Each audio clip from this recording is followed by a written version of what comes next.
le grand secret de l'auto-guérison. Vous êtes convaincu maintenant, je crois, du rôle de l'esprit dans la genèse de la maladie. Saviez-vous d'ailleurs que certains chercheurs d'avant-garde commencent à penser que même le cancer, cette maladie du siècle qui n'a pas encore trouvé de remède, serait d'origine mentale? L'analyse de milliers de patients atteints de ce terrible mal a montré que, dans presque tous les cas, les premiers symptômes du cancer étaient précédés d'un grave sentiment de tristesse, de dépression, ou d'une puissante et persistante envie de mourir. Tout paraît se passer comme si le subconscient du futur malade, qui est à ce moment encore parfaitement sain, donnait littéralement l'ordre à son corps de tomber malade, gravement, de se plier à son désir de mort. Le subconscient, on l'a vu, obéit aveuglément, avec une puissance formidable, indifféremment bénéfique ou maléfique. Un des premiers à avoir ressenti le rôle du subconscient dans l'apparition de la maladie est le pharmacien français Émile Coué qui allait devenir célèbre avec ses ouvrages sur la suggestion positive. Sa découverte se produisit par accident, pour ainsi dire. Un de ses clients, se présentant à sa pharmacie, insistait pour obtenir un médicament qu'il était interdit de donner sans prescription médicale. Émile Coué refusa d'abord de le satisfaire, exigeant une prescription, expliquant qu'il était respectueux des lois. Son client insista. Comme le mal dont il souffrait paraissait bien bénin et que le malade voulait absolument s'en retourner chez lui avec un médicament, Émile Coué lui prescrivit de fausses pilules, qui ne contenaient aucune substance médicamenteuse. Quelque temps plus tard, son patient revenait, enchanté, lui annonçant qu'il était complètement guéri. On appela ce phénomène l'effet placebo. Ce qui avait guéri le client, de toute évidence, c'était sa croyance aux médicaments prescrits. La croyance acceptée par l'esprit conscient, même fausse, était enregistrée par son subconscient, qui agissait en conséquence et ordonnait au corps de guérir. Il n'est pas de plus bel exemple de la puissance curative de l'auto-hypnose. Voici maintenant quelques précieux conseils pour utiliser le grand secret de 1 auto-guérison qui, incidemment, est utilisé sous d'autres noms depuis la nuit des temps. Cultivez constamment dans votre esprit des pensées de santé. La santé, comme le bonheur, est avant tout une habitude mentale. Pensez santé. Si vous êtes malade, ne nommez pas votre maladie. N'en parlez pas. Souvenez-vous de la loi de l'attraction. Vous attirez vers vous les effets qui correspondent aux causes que vous entretenez dans votre esprit. Si vous pensez maladie, vous serez malade. Bien des gens entretiennent constamment dans leur esprit, et par conséquent dans leur corps, un climat de maladie en dissertant continuellement sur leurs maux, en les analysant, en les commentant, en s'en plaignant. Cela devient pour ainsi dire leur raison d'être, leur divertissement. Rien n'est plus dommageable. Bannissez la maladie par la seule force de votre esprit. On est souvent malade par habitude, pour ainsi dire. On accepte l'idée de maladie, qu'on juge normale. Or, ce qui est normal, ce qui est votre droit, c'est la santé. Une santé florissante et constante. Accepter l'idée de maladie, c'est déjà être malade. La santé est votre droit absolu, exigez-la. Ne laissez sous aucun prétexte entrer dans votre esprit des idées de maladie, qu'elles viennent de vous ou de l'extérieur.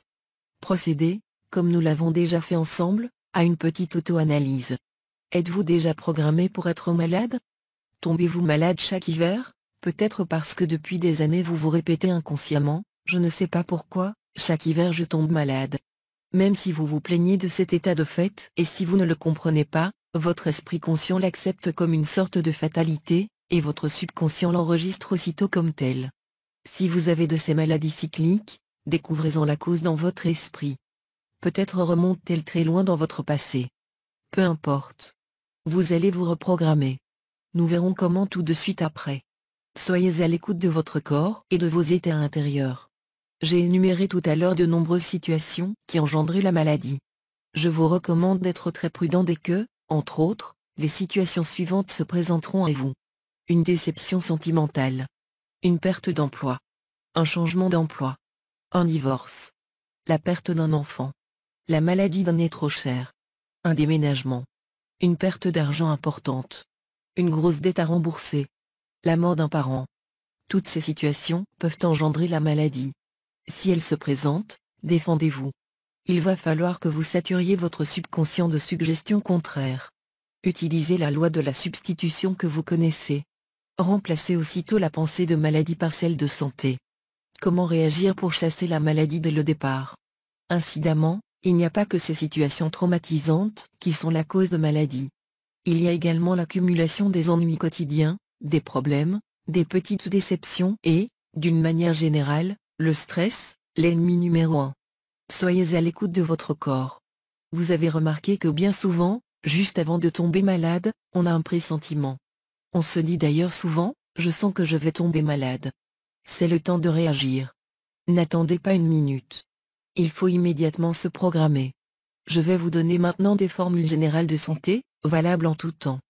Plus loin, je vous indiquerai des formules spécifiques pour différents maux. Ces formules ont des vertus préventives très puissantes. Elles sont également valables lorsque vous avez laissé la maladie vous envahir et que vous voulez vous en débarrasser. La manière de formuler est la même que celle exposée précédemment. Une des formules les plus simples et les plus puissantes, et en même temps des plus aisées à mémoriser, est l'équivalent de succès, richesse. C'est tout simplement, force, santé. Répétez ces deux mots à satiété. Mentalement. À voix haute. Enregistrez-les. Écrivez-les. C'est votre passeport pour la santé. Force. Santé. Voici d'autres formules, chaque cellule, chaque tissu de mon corps retrouve complètement l'harmonie et la santé. Je crée chaque jour davantage des pensées et des émotions positives et harmonieuses. Elles transforment ma vie et m'apportent bonheur et santé. Ma santé s'accroît de jour en jour, devient resplendissante. Je respire l'équilibre, la force et l'harmonie. Ma force et ma santé augmentent quotidiennement. J'aime mon corps. J'ai le pouvoir de me guérir. La force de mon subconscient guérit mon corps et lui donne une santé parfaite. Demandez à votre subconscient le remède à votre maladie. Nous avons vu précédemment le secret du dialogue intérieur avec votre subconscient. Votre subconscient sait tout à votre sujet, et donc au sujet de votre maladie. Le soir, avant de vous endormir, demandez-lui la raison de votre maladie. Et demandez-lui de vous indiquer le remède. Je ne veux pas dire qu'il faille le substituer à votre médecin. D'ailleurs, il est toujours préférable de consulter son médecin, même avant de pratiquer un auto-guérison. C'est une prudence élémentaire. Seulement, les médecins sont souvent impuissants à guérir précisément les maladies psychosomatiques, migraines, ulcères d'estomac, arthrite, mal de dos, etc. La merveilleuse science de auto-guérison vient alors à votre secours. Revenons au subconscient. Il vous donnera presque toujours la réponse à votre problème. Ainsi, vous mangez peut-être tel aliment qui est nocif pour votre organisme. Vous le découvrez par hasard, dans une revue, ou en bavardant avec un ami. Ou alors, vous aurez une intuition éclairante. Fiez-vous à votre subconscient. Des images qui vous guérissent. Nous venons de voir des techniques verbales. Examinons maintenant les visuels. Vous pouvez utiliser le théâtre mental. Allongé, vous vous imaginez radieux, resplendissant de santé.